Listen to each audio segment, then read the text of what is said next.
Oh, it might be one. So it wasn't one of ours. Oh, it wasn't. Yeah, apparently it went well though. So they just rented the room from us. Yeah, and they did some of they paid for one of our casuals to come and handle the IT. Yeah, not much well from what they said. Yeah, yeah. I mean, it's Mechanics to Victoria, so they rent space from us already. So it's basically, but they still pay for them. So they've been in the area for long here. That's what they're in the old building. Yes, it's been a lot happening. Yeah, it's good. Yeah, exactly. The more people that get involved, the better.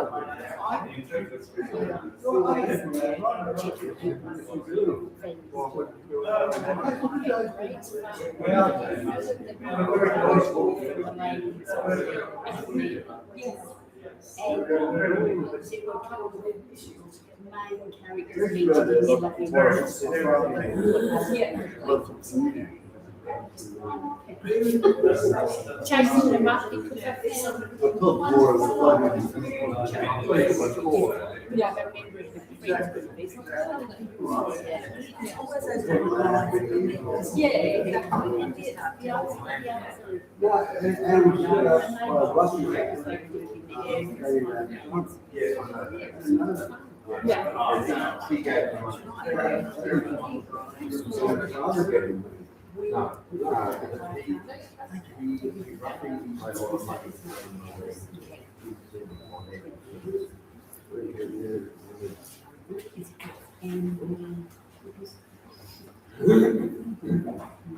Good evening, everybody. Welcome to the P1 Choices Library.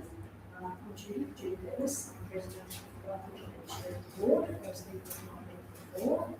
And a very special welcome tonight to our guest, David Radcliffe, who will get to meet in a minute. I'll introduce you further in a few minutes. I also acknowledge fellow board members, Mr. Dan Michael, in the corner. So say hello to Michael if you haven't already done so.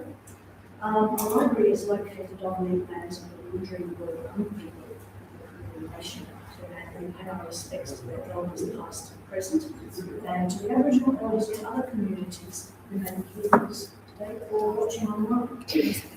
The library is called Lamb's Home since 1854, and we're the second oldest public library in Victoria. We've got a collection of over 70,000 items in different formats, and most of them are available for loans, or take them home, and we take both part in the sole library in Australia, such a specialised and extensive collection which is available for loan. Our focus is very much on local history, in Victoria, housing a wealth of information, encompassing certainly most, if not all, towns across Victoria. So just a few admin things, people haven't been here before. Bathrooms are basically on the other side of this wall here. You go out that door to the left, and over there, or back up the door you came in through, do a U-turn, and again, you'll just over there. Emergency exits, again, there's two. Out this door, turn right, and go through the passageway, or back out through the entrances that you came in. And very unlikely we have any sort of drama. Our staff will make sure that you exit the building safely. Our library staff tonight are Lauren, who you met coming in, and Ellen, who's there on the video. and we're going to take photos and videos throughout for our commercial purposes and for our YouTube channel. If there's anybody that doesn't wish to be included at all in photographs, make sure you let us know. So tonight's presentation is about Fred David, and it's given by a special guest today, David Radcliffe. Now, as we have two Davids involved here, I'm going to have to be very clear about which David I'm referring to. So our speaker, David, is a Professor Emeritus of Engineering at Purdue University in the US, and he now researches history as a member of the Port Melbourne Historical and Preservation Society. He's published 3 very recent books. The first one is Changing Fortunes, published in 2021, and that's a social history of a street precinct in Port Melbourne. The second one is called Making It Here, published in 2024, and that's another book on the evolution of manufacturing in Port Melbourne and in Fishermans Bend. And the most recent book, published just last year, is Goldfields to Graceville, which is the story of a family history spread across 3 continents. And I will mention, so I don't forget at the end, David does have books available. He does this through a card. I'll give you a card after the talk, and you can just click on the links there and go through to the RHSV, the Royal Historical Society Victoria, and you can look through that channel if you choose. So David, I'll hand over to you. Please make him welcome.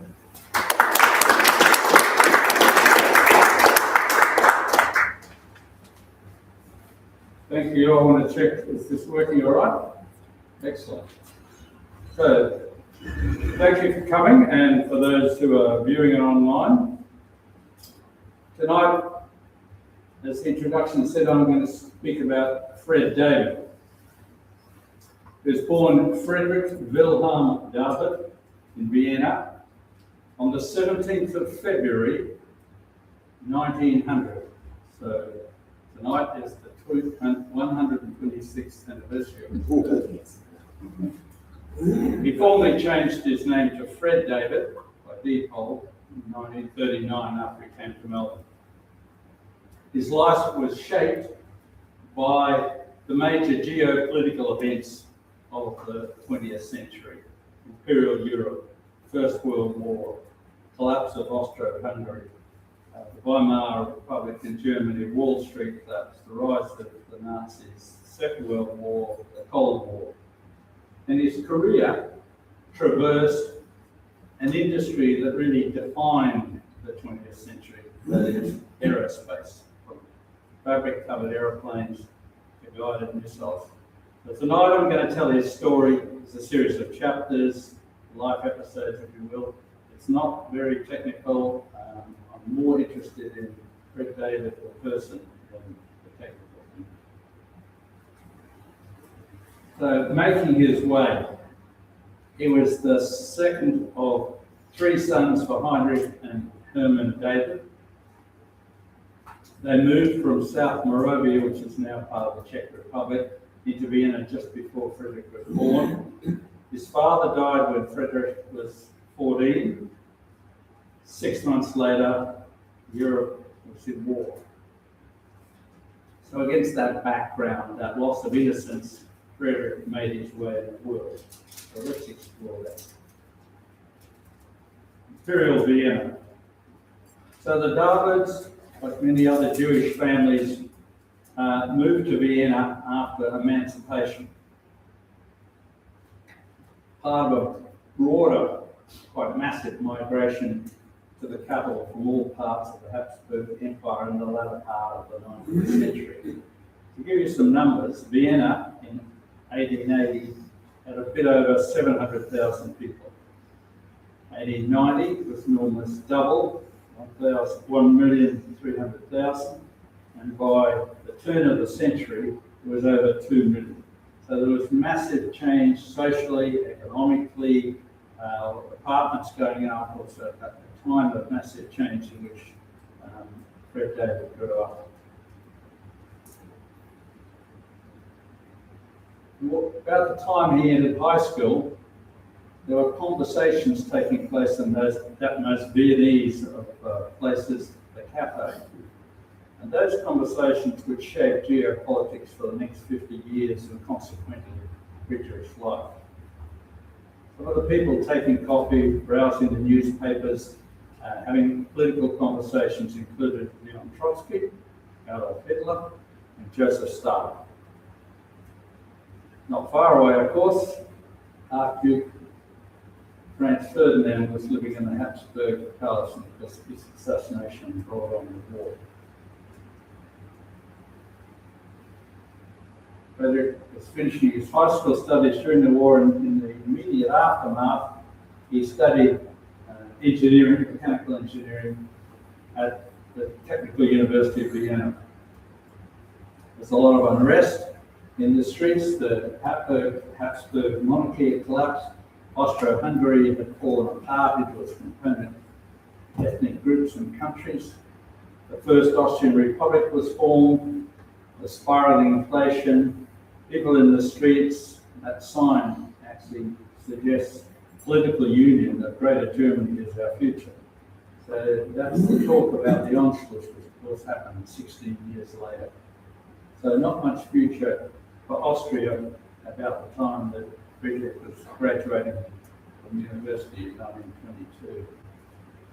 He went to Berlin. He got a job in the design office of a small firm that was making hoisting equipment, as you can see on the left-hand side. Now, the degree he got from TU Vienna was an engineer degree. That allowed him to practice in Germany, but he got less pay than somebody who got the degree that you got in university in Germany, which was a diploma engineer, which was study for 4 years and practice.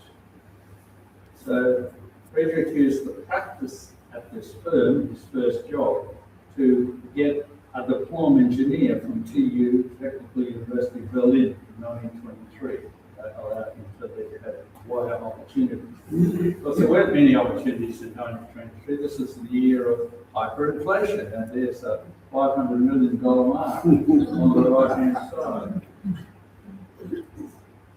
I went to Sweden next for a couple of years as a design engineer for ASEA. Now, ASEA was the general Swedish electrical company, and was in Västerås, which is about 100 kilometres west of Stockholm.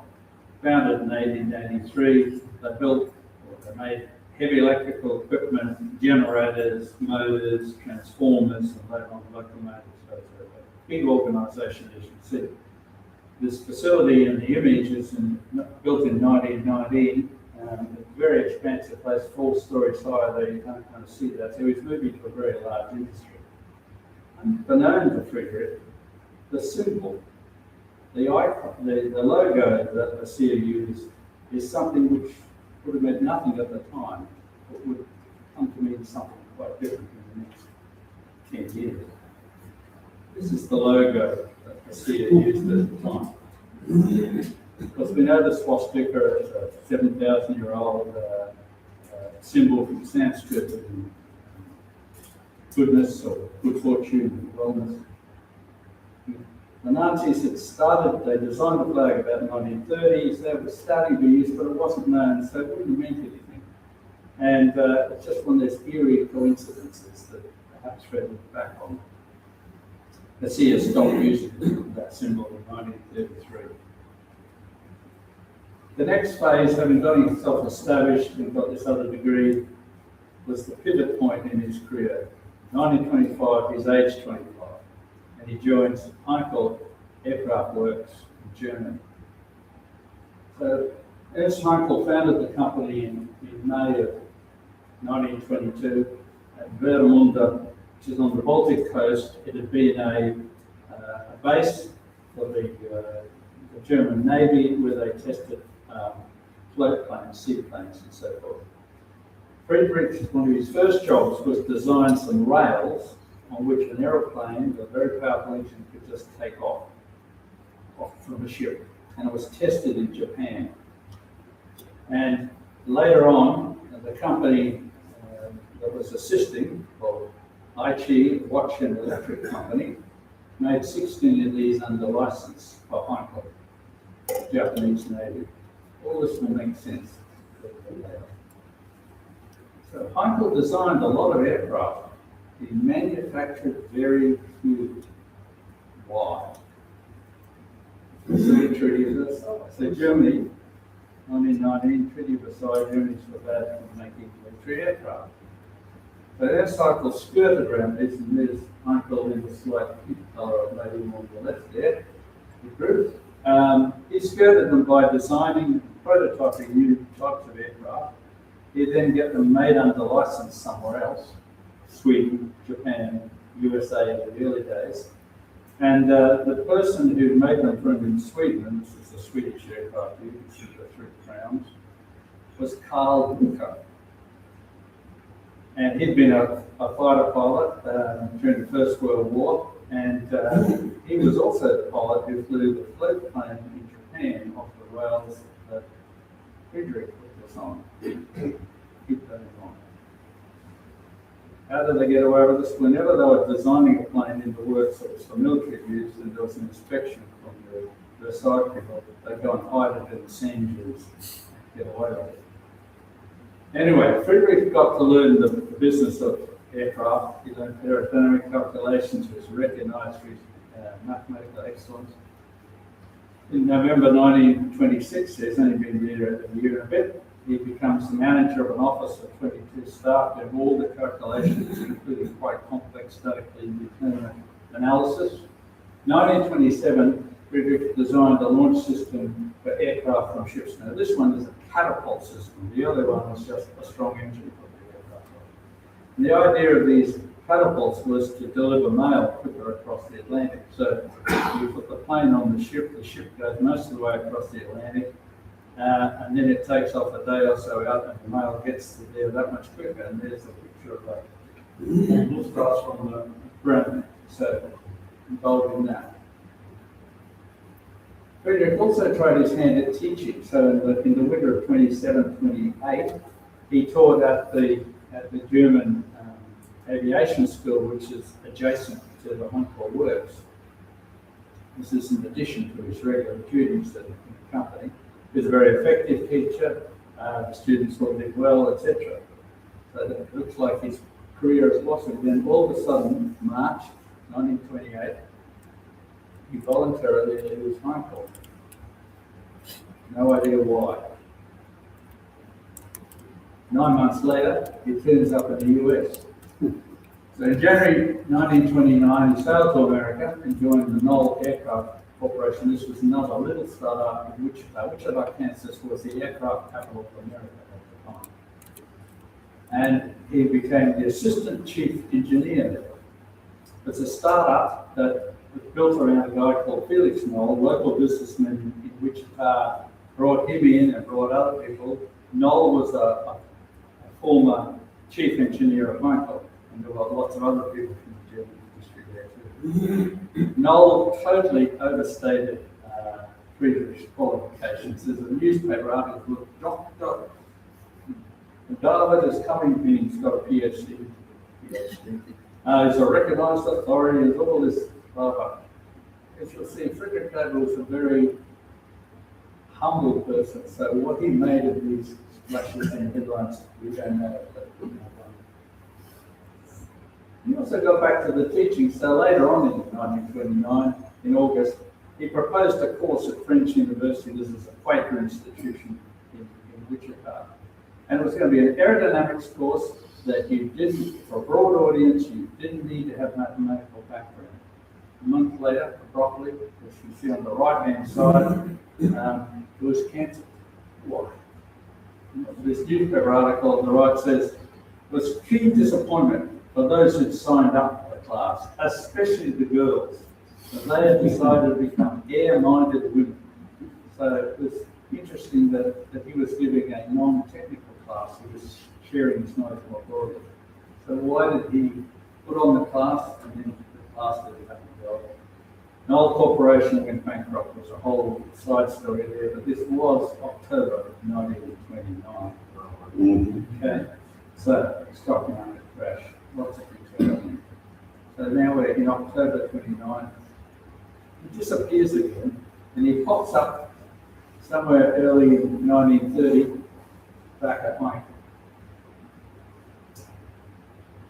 In this picture on the right is Ernst Heinkel. He was a mentor and a sponsor for Friedrich. You know what a mentor is, but in case you don't know what a sponsor is somebody who's a senior figure, usually a generation older than you, who opens the door for you, shows you the ways in that industry.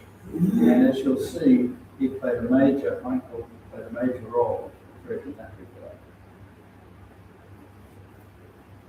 Also at this time, Friedrich's knowledge of aircraft design really expanded rapidly because he got to work with the famous Gunther brothers. So it's a secret Gunther here and other brother of Walter. And they had a long background, and they were the whiz kids, several of the whiz kids at the time. One of the projects, the first project that Friedrich worked on was the HE-70 Blitz. And this was, we worked under the Gunther brothers on this. And the Blitz, of course, stands for lightning. You can see a lightning flash on the side of the aircraft at the top. It set all sorts of speed records. It was a sleek, modern aircraft, elliptical wings, a fast mail plane, a passenger plane for Lufthansa. There's also a military version that was developed. Not that they didn't know they didn't want it at the beginning, and that was used in the Spanish Civil War. The plane below, which is the Heinkel 111, is the bomber that you typically see in pictures of the Blitz over London. It's a direct descendant. You kind of see the family descendants, even though it's got 2 engines. But a year before work started on that bomber, Friedrich was forced to leave Heinkel.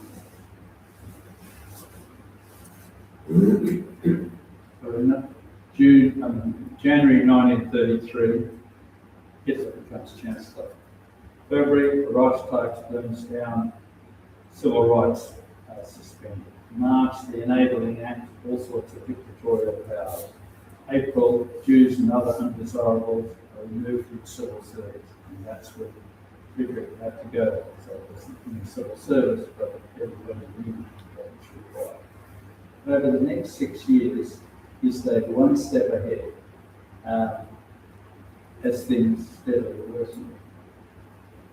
Although he was dismissed from Heinkel, Ernst Heinkel wrote a personal letter. Everybody gets a certificate of service and what they did. In addition, Ernst Heinkel wrote his personal letter extolling Friedrich's contributions in developing the Heinkel company.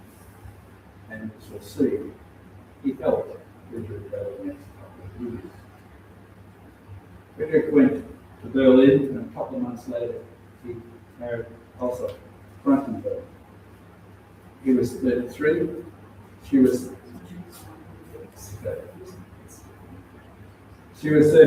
and he was 33, and she was 36. She was Jewish, unemployed, and no apparent profession. I have some evidence that suggests otherwise.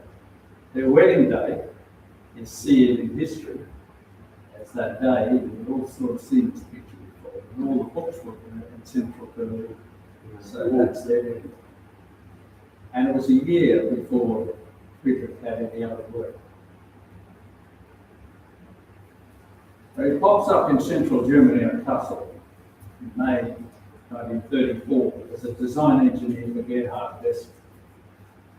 Wessel was a German ace. He was a champion acrobatic pilot, a high-performance aircraft. That's the Tiger that's flying upside down there in the picture. And so Friedrich's role was to conduct all the load analysis and the structural design for all of the Fessler aircraft. And he influenced the design of the light metal monocoque fuselage. For those who are aeroplane-minded, you'll know Fessler for the Stork. That's the famous one that came. October 1935, Friedrich was forced to leave Fessler because now Fessler was starting to get Luftwaffe contracts. To work in these places because they had no connection with the government. They got connection with the government.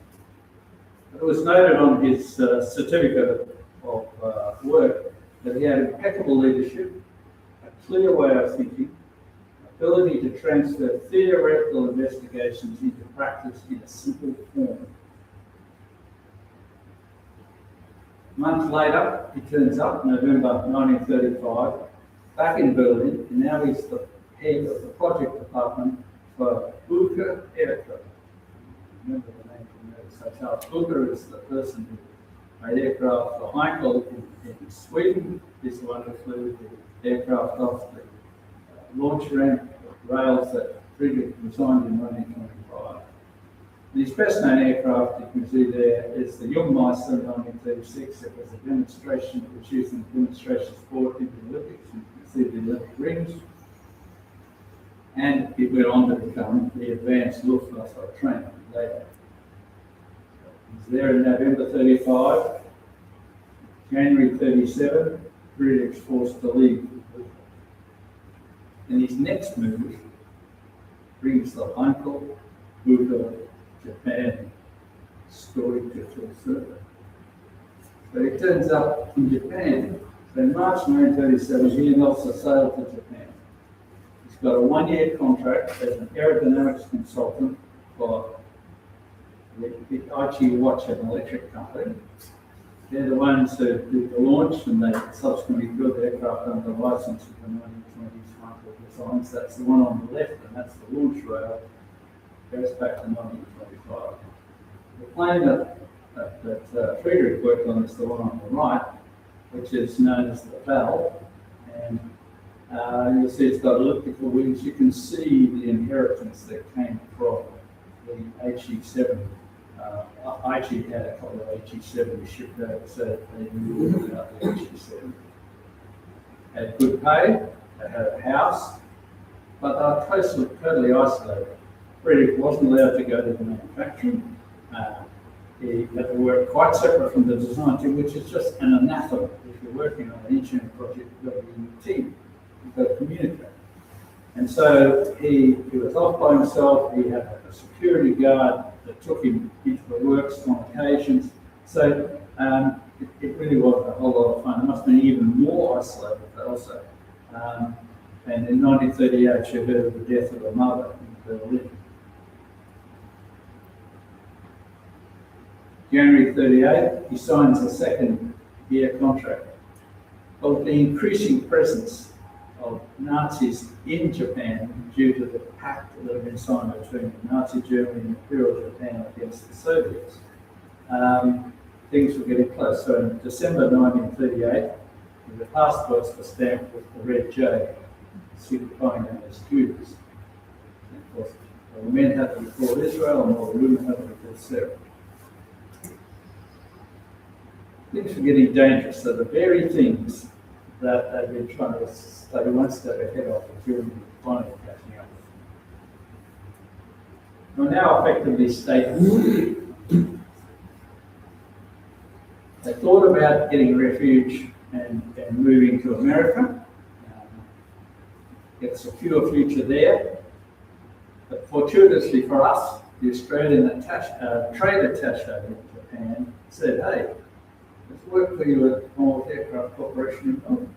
So they sailed to Melbourne in March 1938. And this is a picture of them from the Telegraph newspaper in Brisbane. There they are, relaxing on the deck of the Homer. And he, as I said, got the job at the Commonwealth Aircraft Corporation. I need to emphasise for those who don't know, that's a private company, not a government company, it's private company. He changed his name to Fred David by default in August of 1939. Meanwhile, other members of his family were getting out of Europe. So his older brother, Alexander, he left in August 1938, got here a month later, came to Port Melbourne. He listed his country of final, where he wanted to end up was Italy. Well, when he got here, he went to a flat in St Kilda, who lived in various other places. After he retired, he ended up back in St Kilda, and that's where he died. So it's kind of interesting what the plans are of what actually happens. Friedrich's younger brother, Arthur, his wife Elizabeth, and mother, Hermann, David, they came in May of 1939. They'd been living in the same place in Vienna where Frederick of the West had grown up, the same apartment. They came via Canada, of all places, across the Pacific. And they moved in with Alexander in St Kilda for a while. The man died in 48 after went on had a career. Back with Fred David, Commonwealth Aircraft Corporation. So he started their work there in April of 39. He worked in the design office, showing that on the left. And on the right is the prototype of, it's loosely known as the Wacko bomber. And so it wasn't just sitting around pushing a pencil in the design office. He actually did things like flying this aircraft as a vibration problem, and you have to try and sort it out. And that was a dangerous occupation. On the later flight, the plane crashed. Everyone was killed. So it was a mixed thing. But then, of course, in 39, we declare war. So now he's an enemy alien. So here's Fred David, designing military aircraft, turning up at the CAC, signing in with the security at the front gate every morning, signing in with the local police once a week, and nobody ever doubted his loyalty. I guess the more fun. So I've been renting for a while, so he went to buy a house. So in May of 1940, they found a house in Caulfield, signed a contract. The owner lived in South Africa. So it took a couple of months to get the contract signed and sent back again. Didn't get back till July. By then, the National Security Land Transfer Regulations Act had come into place, so you couldn't buy property. But you did have to pay the stamp duty on the property you bought that you couldn't buy. So it's in a total catch-22. So they wrote stamp decks, there was back and forth. There's no objections from the censor, the police, the military intelligence, and in the end, and you got letters from everybody in CAC high up. The Solicitor General in the end said it's okay, they can buy their house. They remained there for the next 44 years. The defining moment, the thing that everybody remembers Fred David for, came the late part of 1940, early part of 1942. Australia faced an existential threat. It was hard to imagine. There's Pearl Harbour on the 7th of December. The battleships that repulsed in the Prince of Wales were sunk on the 10th of December off Malaya. The Japanese were coming in. Singapore fell not long later. And Australia did not have any frontline fighters to defend it. So, Fred David, on the day after or soon after the Pearl Harbour, sat down, sketched an aeroplane. The proposal went to the government at the end of December. The War Cabinet approved 105 aircraft, none of them built the prototype, in mid-February, and on the end of May, the first aircraft, not a prototype, the first production aircraft, that prototype, flew. That's how long it took. It was a Herculean effort, but it was a stopgap. Fred David knew this was not going to be the world's greatest aircraft. He just wanted something that we could use to defend our shores in vain until something better came along. It was never intended to be the greatest thing. It turned out to be a really good ground attack army support aircraft. And it's, yes, it grew out of the Wirral Way, but it was a whole lot more than that. And it's really hard to explain how important to an embryonic aircraft industry what they did for really establishing a place in Australian industry. The significance is just hard to put people. And now the irony.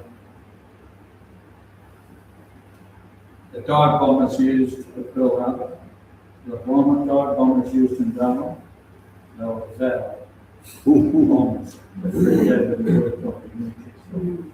There's actually a part of them in the war. So new directions. 1944 October, Fred and Elsa got their naturalisation that went 5 years to go through a process for that. by now he was the chief design engineer of the Commonwealth Aircraft Corporation. In the background, they developed an amazing aircraft called the CA-15, which was one of the fastest piston propeller-driven aircraft ever. It's a longer story, which I can go into another time. But the war was coming to a close. The world was changing, and looking for new directions. In the immediate post-war period, this is the production line at the Commonwealth Aircraft Corporation. If you look carefully, there are buses being made here, and there must have been quite a big built over here. They're also making pressure cookers, and this is actually a pressure cooker cookbook. We have that book. Yeah. And so production went overnight, really, from military production to civil production. People coming back, building homes, etc. And so, not much immediate future for an aircraft design, certainly at this caliber. So what he did was he went off in 1946 to the Royal Aircraft Establishment in Farnborough to learn in the UK, to learn about rocket technology. And he started a new career in research and development in aerodynamics at what became the Aeronautical Research Laboratory, which is right next door to the Commonwealth Aircraft Corporation. In fact, the Boomerang models of the Boomerang were tested in the wind tunnels at so here there's a picture of one of the large wind tunnels, and there's always pictures of lots of blokes in the rotation of them in front of aeroplanes in the 1920s, 30s, and 40s. He joined in 47. He was a principal research scientist by 1950. 1951, he was promoted to the superintendent for the aerodynamics section. He had a real tenacity, so he was given the job of developing a transonic wind tunnel. So that's the thing to do with getting towards supersonic flight and what happens in the transition. He was invited to the US to get information, but when he got there, they clammed up and they wouldn't give him what he needed to know.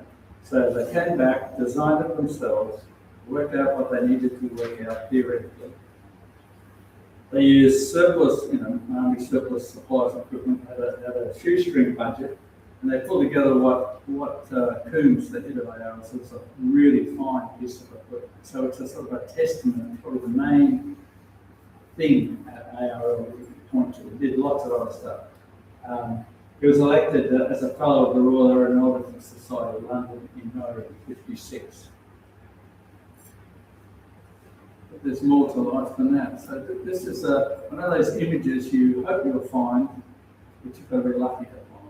So this is Fred David standing at the back here, in the water at Mount Martha, Christmas time in 1951. It's just a wonderful snapshot beyond pictures in the factory, etc. He comes out of Lawrence Coombs's personal collection that's in the State Library. And it's just one of those pictures that gives a sense of the man behind the rest of the stuff, like a smile. The next phase of his life in 1959 to 67, he went to the headquarters of the Department of Control. He was the assistant controller for guided weapons in the R&D branch. And his main role was about stewarding the ICARA, what does the ICARA missile, which is essentially a ship-based missile that could take a torpedo a distance and deliver it. It was developed out of an idea at ARL. He travelled to the UK and the US several times and working out ways of getting it all done. It was adopted by the Australian Navy in '66. Subsequently, the Royal Navy, the Brazilian Navy, and the New Zealand Navy used it. And in '67, Fred David retired at the age of 67.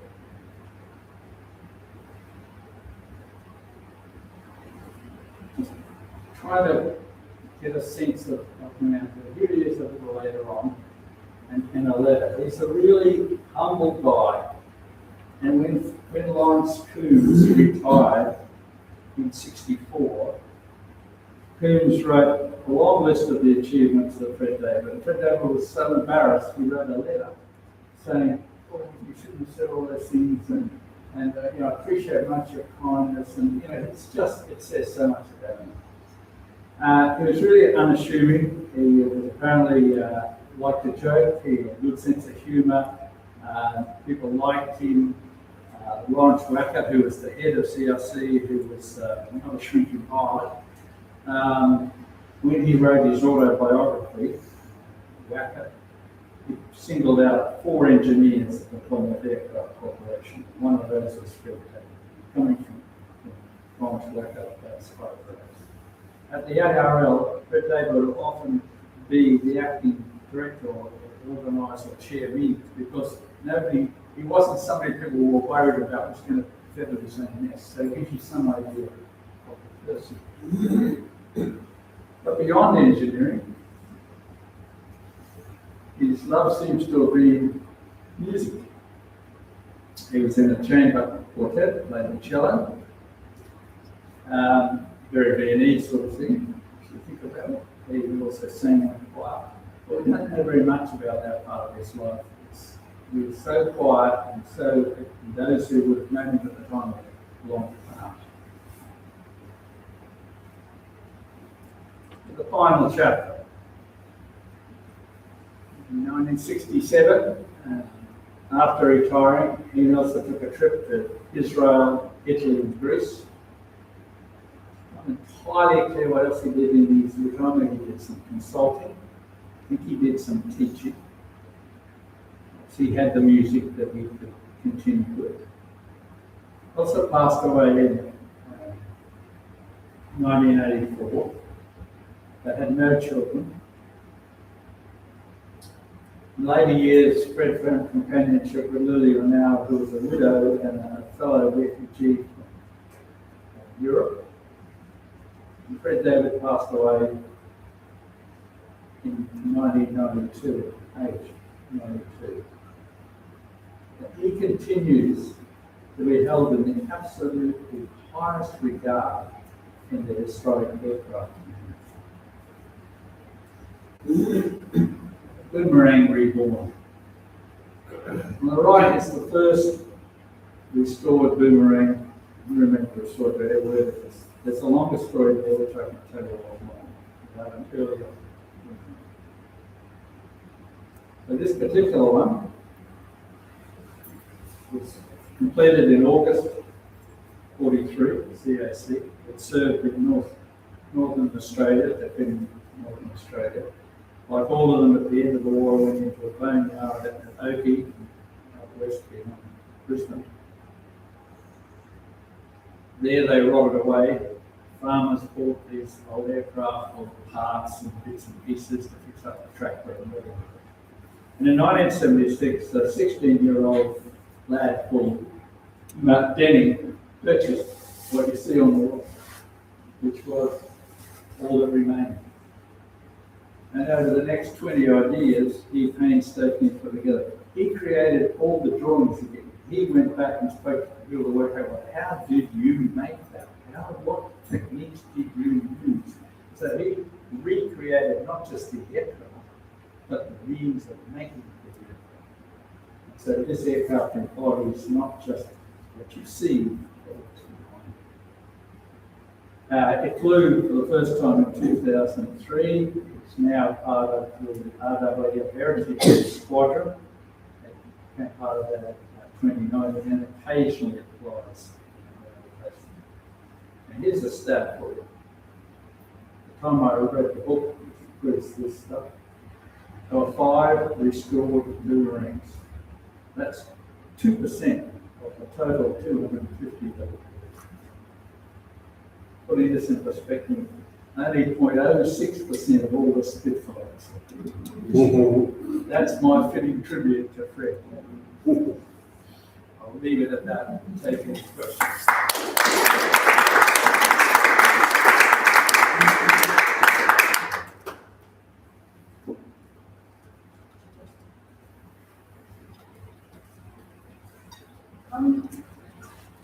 So what led you to David? Was it your common interest in engineering, or was it through doing research about manufacturing in Port Melbourne and Fishermans Bend and found you?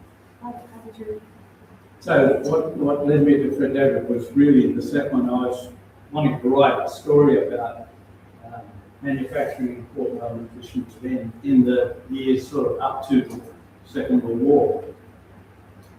And in looking around for individuals, rather than write this company, that company, the other company, I wrote a story of 4 engineers, all immigrants, all who brought something to this country in a particular way, all who were innovative and creative. And it came to the aircraft that Fred David was a standout. I didn't know all of the story when I started, but once you get into the story, there's bits and pieces, but I've dug out a whole lot more. It's the sort of story that you can turn into a BBC documentary or something like that. Yeah. It's known as life. And it just goes to show, like so many others, all those things that he learned along the way, he brought to us and used it in many projects. But obviously, the Boomerang is a particular. So we benefited from all of those things that he did. Previously, we weren't to know that he was 40-year-old, 39. Is there a Boomerang in the Aviation Museum, or is it just the So there are, I said, 5 of them that have been restored. They're in various places. There's one, I think, still being restored down in Moran. But yeah, there are others. And this Matt Denning is still doing aircraft up in Wiltshire and Sunshine Coast.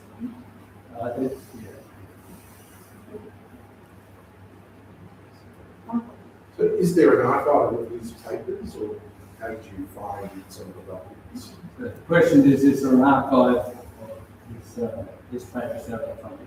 Short answer is that no, there isn't an archive. But by working my way into this community of heritage aircraft folks who really admire Fred David, some of whom had met him before he passed away. The particular piece that opened it totally up from the beginning, Matt Denning was willing to got copies from of all of his testaments. So the Europeans in particular tend to carry around the certificates, I know from other ones that I've studied. And so it's got, for example, his TU Berlin thing. And so I could make sense of that. I could work out, fill in the gaps as to, well, okay, that all fits. That fits. Because there's various stories that said he had this and he did that and he did the other thing. But when you have the papers and dates, you can work out. So that was, I have pieces that filled in a lot. That's the main piece. Sure, there's things on the Boomerang in the archives and so forth. But no, so there was no children, and those papers that Matt ended up with copies of. And I'm sure there are probably other things out there somewhere that you can get your hands on. That answers the question. Question, comment? I can look at the other side. As an engineer, what has led you to writing history, local histories like Boomerang and so on? Where's that passion come from? They're all connected. I've always had an interest in my very early days. So the question was, for those who are listening, what got me writing local histories? I probably already had an interest in the social sciences. My engineering career included things into the social sciences. Always had an interest in history. In the first year, there's something happened that really triggered me, and I thought, come back to accept it. But you need to, whatever profession, you need to understand. And it's the story. So there are lots of people out there who know every last ribbon on the Boomerang. I'm not interested in understanding agriculture. I am interested in the person and how that came to be. You have another research project on board at the moment that you can tell us about? I'm sure you do. Nothing. So, And In those early days where you did the research into what he did in Berlin and Frankfurt, did that information come from diaries he kept, or had you gone to Germany and found So the question, documents there? yeah, the question is the information from Germany, etc. So when it comes to degrees and things, I've certainly been in touch with TU Vienna. I've got information from them about his time studying. There's a Heinkel wrote a book in 1956, which you can argue about, but that gives a lot of clues and things, lots of pocket stories in there. Other stories about, for example, the Karl Booker connection, etc. So you get bits and pieces, and eventually the bit picks up. What I'd really like to know is, when he was in Sweden, did he have any connection with Booker there? I mean, what's the connection between Sweden and Heinkel?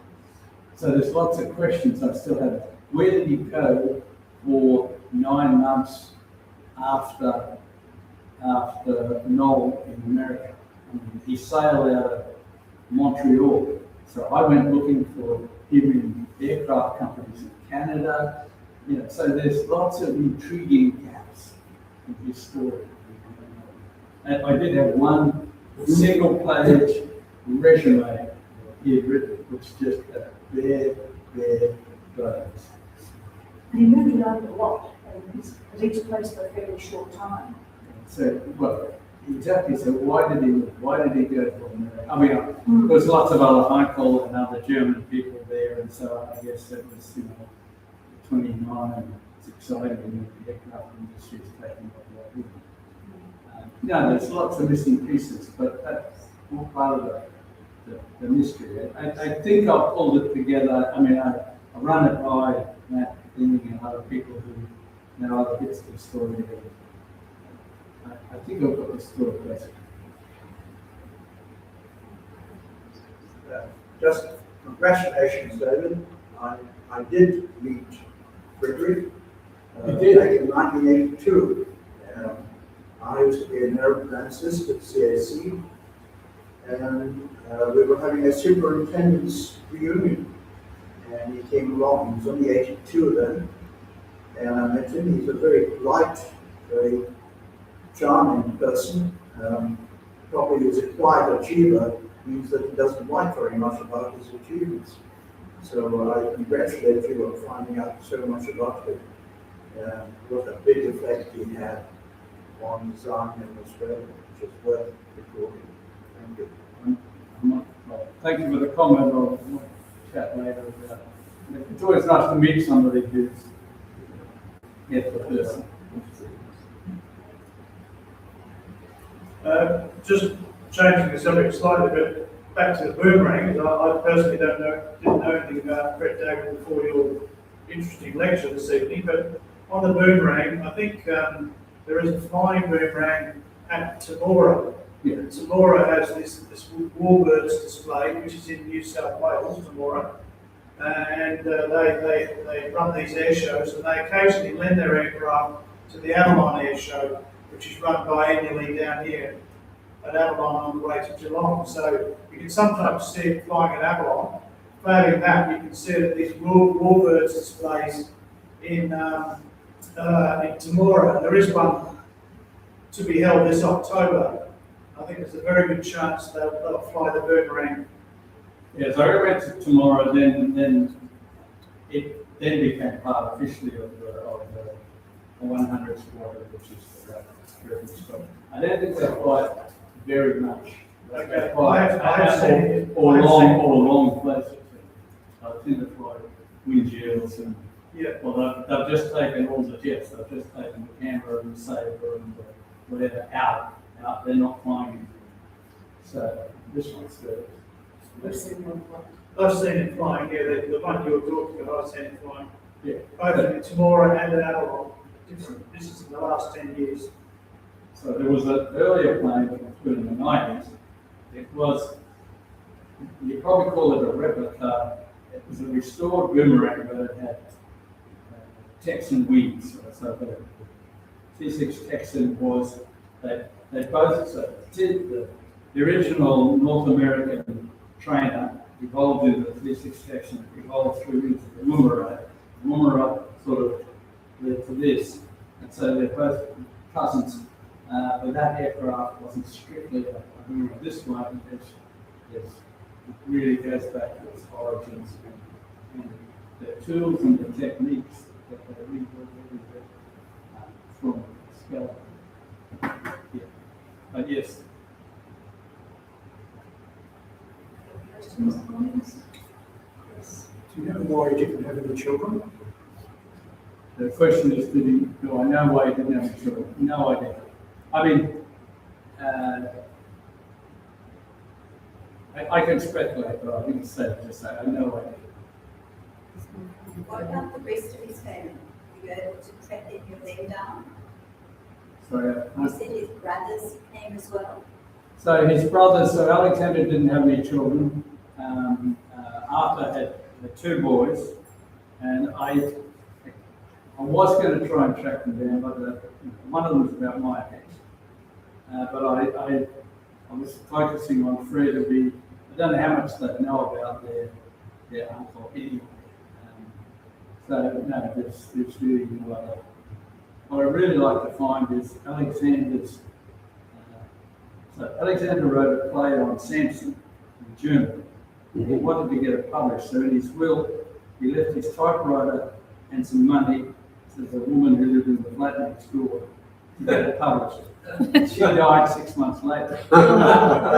So I really loved it. So anyway, there's all sorts of interesting side stories. That's not in the book. I mean, there's. Somebody got more rabbit holes to go down. Yeah, no, I'm really pleased to meet somebody who's like Andrew. I happen to take his book. One of those that you should have a chat, certainly. Thank you so much for spending time with us. It was an excellent overview of David's wonderful story. I certainly haven't heard it before. We've got to know a whole lot more about him, his achievements and his legacy. Thank you so much. You enjoyed yourself tonight. We've got moving forward, have a look at our website. All sorts of events coming up, daytime and evening, and workshops and book sales and all sorts of things. So hope to see you back here again. Small present from us as a token of our thanks. Please, thank you.